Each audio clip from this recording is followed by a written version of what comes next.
सबसे पहले जो युवा कांग्रेस का जो चुनाव हुआ हरियाणा में, उसमें जो सभी चयनित पदाधिकारी, जिला अध्यक्ष, प्रदेश कार्यकारिणी के सदस्य जो आज मिलने आए, जिन्होंने प्रदेश अध्यक्ष जी से आशीर्वाद भी लिया, उनसे मार्गदर्शन प्राप्त किया और उन सभी को हम बहुत बहुत शुभकामनाएं देते हैं।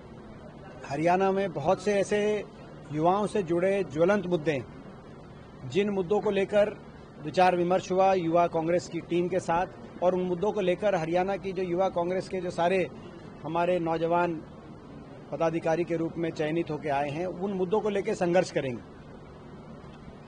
जिसमें पहला मुद्दा जो अभी ज्वलंत मुद्दा है वो हिसार कृषि विश्वविद्यालय से जुड़ा हुआ मुद्दा है, जहां पर कृषि विश्वविद्यालय के प्रशासन ने अन्याय किया है, छात्रों के साथ मारपीट की गई है, छात्रों के साथ उनके स्टाइपेंड्स को बंद किया गया है और एक अन्यायपूर्ण रवैया अपनाया गया है। तो सभी छात्रों की मांग है कि उस पर कार्रवाई हो, वाइस चांसलर को तुरंत हटाया जाए और जो दोषी हैं उनके खिलाफ न्याय संगत कानूनन जो कार्रवाई बनती है, उन आपराधिक धाराओं में मुकदमे दर्ज करके कार्रवाई कराई जाए, स्टाइपेंड्स को दोबारा पूर्ण रूप से दोबारा शुरू कराया जाए। दूसरा जो हमारा मुद्दा है वो एचपीएससी से जुड़ा हुआ मुद्दा है। एचपीएससी में लगातार एचपीएससी भर्ती घोटालों का केंद्र बन गया है, भर्ती माफिया पनप गया है हरियाणा के अंदर, और एचपीएससी के माध्यम से लगने वाली जो भर्तियां हैं उसमें ये देखा गया अमूमन कि हरियाणा से ज्यादा हरियाणा के बाहर के बच्चों को चयनित किया जा रहा है लगातार। ये पिछले कई वर्ष से हो रहा है, एक के बाद एक पेपर लीक भी हो रहे हैं, एक के बाद एक भर्ती घोटाले भी हो रहा है। और अभी भी जो असिस्टेंट प्रोफेसर हिंदी, हिस्ट्री और ज्योग्राफी के पेपर्स अभी कंडक्ट किए गए, उसमें टूटी हुई सील के कारण हिंदी का पेपर रद्द कर दिया गया, लेकिन जो पेपर लीक हिंदी के पेपर में था उसी तरीके से हिस्ट्री और ज्योग्राफी का पेपर भी लीक था। एक और तो छत्तीसगढ़ से 27 क्वेश्चन यूं के यूं पाए गए इतिहास के पेपर में, ज्योग्राफी के पेपर में बिहार से 25 प्रश्न यूं के यूं पाए गए, कई उत्तराखंड से कुछ प्रश्न उठाए जा रहे हैं उत्तराखंड के इम्तिहानों से, और वही क्वेश्चंस हमारे एचपीएससी के एग्जामिनेशन में यूं के यूं उसी क्रम में बड़ी संख्या में मिल रहे हैं, दूसरे प्रदेशों के प्रश्न। ये एक बहुत बड़ा माफिया, क्योंकि कई ऐसे कोचिंग सेंटर हैं जो बताया गया है कि वो दूसरे प्रदेशों की कंडक्ट की जाने वाली इन एग्जामिनेशंस के क्वेश्चन पेपर पर तैयारी करा देते हैं पहले, और फिर वही क्वेश्चन हमारे एचपीएससी के अंदर रिपीट कर दिए जाते हैं। और इसीलिए जिसमें मैंने जैसे कहा कि इतिहास में 22 प्रश्न छत्तीसगढ़ पीसीएस परीक्षा के सामने पाए गए थे, 14 प्रश्न उत्तराखंड पीएससी के प्रश्नों से पाए गए थे। इसी प्रकार से असिस्टेंट प्रोफेसर भूगोल की परीक्षा में लगभग 27 प्रश्न सीधे बिहार की परीक्षा से उठाए गए थे। तो ये जो पैटर्न देखने को मिल रहा है, ये चिंताजनक पैटर्न है। हमारी मांग है पहले तो ये जो जैसे हिंदी का रद्द हुआ है उसी तरीके से इतिहास, हिस्ट्री का और ज्योग्राफी का दोनों भी रद्द होने चाहिए असिस्टेंट प्रोफेसर।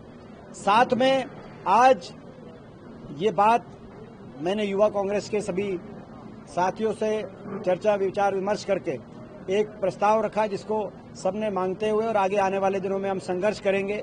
और मेरी मांग है कि हरियाणा प्रदेश पब्लिक सर्विस कमीशन का चेयरमैन हरियाणा का हो। ये बाहर के हैं चेयरमैन और बाहर के बच्चे लग रहे हैं, हरियाणा के बच्चों के अधिकारों का हनन करने का काम किया जा रहा है। 75% बच्चे बाहर के लग रहे हैं क्लास 1 और क्लास 2 में एचपीएससी के माध्यम से। तो हरियाणा प्रदेश जो है अगर एचपीएससी का चेयरमैन है वो हरियाणा का ही होना चाहिए। ये हमारी आज मांग है आप लोग के माध्यम से, और इस मांग को लेकर हम संघर्ष करेंगे जब तक हरियाणावासी एचपीएससी का चेयरमैन नहीं बनाया जाएगा, तब तक हमारा संघर्ष जारी रहेगा। और इसके साथ एक और जो बड़ा विषय निकल के सामने आया वो सीईटी जो अभी कंडक्ट की जा रही है, उसमें समय पर्याप्त नहीं दिया गया, और जिस रूप से कास्ट के सर्टिफिकेट बनवाने की प्रक्रिया थी वो जटिल रूप से प्रक्रिया करी गई, जिसकी वजह से हजारों बच्चों ने अपने ओबीसी के सर्टिफिकेट, एससी के सर्टिफिकेट बनाने में उस समय सीमा के रूप में वो नहीं बन पाए सर्टिफिकेट्स। इसीलिए दोबारा से सीईटी की जो है डेडलाइन उसको खोला जाए और चेंजेस जहां अपने कास्ट रिलेटेड सर्टिफिकेट्स सबमिट कराने की दोबारा से प्रक्रिया को एक सरकार कोई ना कोई समाधान इस बात का निकालें। साथ में इस सरकार ने युवाओं के साथ एक और बहुत बड़ा छल किया है। 8600 पोस्ट, जिसमें पुलिस के, हरियाणा पुलिस के भी लगभग 5000 के करीब पद शामिल है, जो आचार संहिता से कुछ देर पहले इनको निकाला गया था बच्चों को भ्रमित करने के लिए, वोट लेने की राजनीति के लिए, और इन 8600 पोस्टों को अब सरकार ने वापस ले लिया है और अब बात की जा रही है कि नए सीटी के बाद लाया जाएगा। तो यानी कि चुनाव के पहले जितने जुमले दिए गए उनमें ये भी एक जुमला शामिल था, 8600 पोस्ट भी शामिल थी। तो इतना बड़ा छल धोखा हरियाणा के नौजवानों के साथ किया गया है, जिसका अंदाजा आप लगा सकते हैं। जिस प्रदेश में सबसे ज्यादा बेरोजगारी हो, तो ये हमारी युवाओं को लेकर ये बहुत सी मांगे हैं प्रदेश के नौजवानों की। इन मांगों को लेकर युवा कांग्रेस भी मजबूती से इन मांगों को लेकर संघर्ष करेगी आने वाले दिनों में, और हम भी हर स्तर पर इन मांगों को उठाने का कार्य करेंगे, चाहे संसद हो चाहे विधानसभा हो। तो ये हमारा आज का जो मीटिंग थी उसका हमारा मुख्य उद्देश्य था, और ये खुशी की बात है कि बहुत अच्छी टीम बनी युवा कांग्रेस की, और आज भी पिछले 3 दिनों में भी लगातार जो पदाधिकारी जो मिलते रहे और आज जो आए, तो सभी डिस्ट्रिक्ट से और लगभग सभी पदाधिकारी आज मीटिंग में पहुंचे। तो इसमें बहुत बहुत हम सबको शुभकामनाएं देते हैं। राहुल गांधी 10% जो आरक्षण का कोटा है उसे कैपिंग खत्म करने की बात आप लोग करते हैं। आज जयराम रमेश ने कहा है कि हम लोग मानसून सत्र का इंतजार कर रहे हैं और सरकार से जो 50% की सीमा हटाने की मांग है, इसको हम लोग पूरी ताकत के साथ उठाएंगे, हमारे सांसद उठाएंगे। देखिए, ये कास्ट सेंसस से जुड़ा हुआ इशू मुद्दा है। कांग्रेस पार्टी की एक मांग है पूरे देश में कि कास्ट सेंसस, जो ये सेंसस है, तेलंगाना में जैसे हमारा कास्ट सेंसस किया गया, विस्तृत रूप से और बड़ी बारीकी से जानकारी जुटाई गई, और उसके आधार पर वहां पे जो आरक्षण की व्यवस्थाएं हैं उनको जो धरातल की जो स्थिति थी उनके अनुसार उनको ढाला गया। यही पूरे देश में होना चाहिए, ये कांग्रेस पार्टी की मांग रही है। और जो कास्ट सेंसस की बात हो या प्रदेश के अपने समीकरणों को देखते हुए उस प्रदेश में जो आरक्षण की सीमा है उसके अनुसार तय की जाए, ये मांग कांग्रेस पार्टी की रही है। और मैं समझता हूँ ये मांग एक जायज मांग है, क्योंकि जिसकी जितनी आबादी है उसको उतने अधिकार मिलने चाहिए। सर, तकरीबन 113 किलोमीटर नहर को विस्तार देने की बात है। जो सिंधु जल समझौता स्थगित हुआ है, उस पानी को असिंचित क्षेत्र जो हरियाणा और पंजाब का है उस तरफ दिया जाए। लेकिन उमर अब्दुल्ला ने सवाल उठाया है कि हम जम्मू कश्मीर का पानी इन राज्यों में नहीं जाने देंगे। जब हमारा क्षेत्र जम्मू सूखा मर रहा था तो पंजाब और हरियाणा ने पानी हमें नहीं दिया, तो हम भी इसकी अनुमति नहीं देंगे। अभी देखिए, अभी तो जो है ये सारी बातें केवल बातों में हैं। जब ये बातें अभी तो धरातल तो छोड़ो, कागजों पे भी नहीं आई हैं।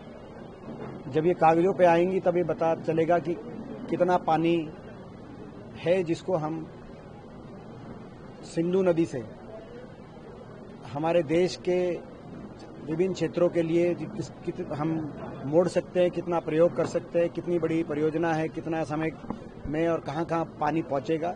तो अभी ये बातें चल रही हैं, पहले ये कागजों पे आए, उसके बाद ही कुछ कहना उचित रहे। कांग्रेस को क्रिटिसाइज किया बिहार से लेकर उड़ीसा तक, वो कर्नाटक सरकार ने हाउसिंग स्कीम और अन्य योजनाओं में तकरीबन आबादी के हिसाब से 15% रिजर्वेशन देने की बात की है। इन्होंने संविधान को दरकिनार करने की बात कही और कहा ये संविधान। प्रधानमंत्री जी से हमारी मांग है, लगातार मांग हम उठा रहे हैं कि विशेष सत्र बुलाया जाए। आज दुनिया के अंदर क्या परिस्थितियां बन रही हैं, उसमें भारत का क्या स्टैंड होना चाहिए। ऑपरेशन सिंदूर के बाद जो वैश्विक स्थिति बनी, कितने देश खुलकर हमारे देश के साथ आ खड़े हुए, क्या हम उस बात से संतुष्ट हैं? यदि नहीं तो आगे की क्या रणनीति बने देश हित में। क्या बहुत से मुल्कों ने पाकिस्तान का साथ देने का निर्णय किया? क्या पाकिस्तान के जनरल फील्ड मार्शल को खाने पर अमेरिकी राष्ट्रपति बुला रहे हैं और ये कह रहे हैं कि पाकिस्तान से उन्हें प्यार है? तो ये सब बातें हैं, ये गंभीरता से इन बातों पे चिंतन किया जाना चाहिए देश की संसद में, और देश को एकजुटता से अपनी बात दुनिया के सामने रखनी चाहिए। यदि अमेरिकी राष्ट्रपति लगातार झूठ बोल रहे हैं और हिंदुस्तान और करोड़ों हिंदुस्तानी वासियों का तिरस्कार कर रहे हैं के पाकिस्तान और हिंदुस्तान की तुलना बार बार बराबरी की तुलना करके, तो क्या ये उचित है? और क्या उस पर अभी तक सीधी कोई बात हमारे देश के प्रधानमंत्री जी के माध्यम से नहीं आई है? जब उनके राष्ट्रपति बोल रहे हैं तो प्रधानमंत्री जी को भी उन्हीं की भाषा में जवाब देना चाहिए, और संसद ही वो पटल है जहां वो अपनी बात रखें। इन विषयों पर चिंतन हो, वो अपनी बात रखें और एकजुटता से बात जाए। ये हमारी मांग है, ये हम मांग कर रहे हैं कि संसद में हिंदुस्तान को दुनिया के अंदर हिंदुस्तान का जो स्थान है उस स्थान को मजबूती मिलने के लिए हमारे देश की साख बढ़े, इस बातों पे चिंतन हो। हमारी डिफेंस प्रिपेयर्डनेस पे संसद में एकजुटता से देश हित में उन पहलुओं पर चिंतन हो, तो ये स्पेशल सेशन क्यों नहीं बुलाया जा रहा?